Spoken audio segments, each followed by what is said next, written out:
Pemerintah Kota Lok Sumawe menghibahkan aset berupa tanah seluas 1,4 hektar kepada Kementerian Perhubungan melalui Balai Pengelola Transportasi Darat Kelas 2. Tanah tersebut berupa terminal bus tipe A yang berada di Desa Monasah, Mikandang, Kecamatan Muara II yang dihibahkan untuk perbaikan pelayanan transportasi bagi masyarakat menjelang arus mudik Lebaran tiba.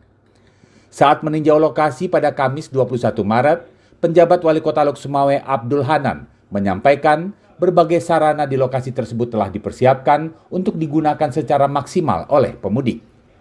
Dengan pengelolaan yang tepat serta optimalisasi fungsi terminal, diharapkan membawa manfaat serta peningkatan perputaran ekonomi bagi para pekerja dan masyarakat sekitar. Terlebih, menjelang arus mudik Lebaran, terminal lama tidak lagi diaktifkan.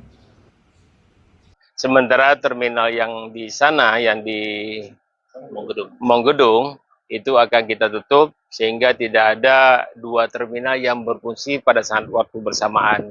Jadi semua diarahkan ke kemari dan kita terpusat.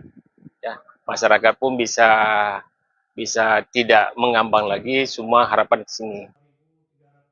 Pemerintah Kota Lok Sumawe berencana melakukan alih fungsi dan menutup total aktivitas transportasi di terminal bus lama yang berada di Desa Mongendong, Kecamatan Banda Sakti.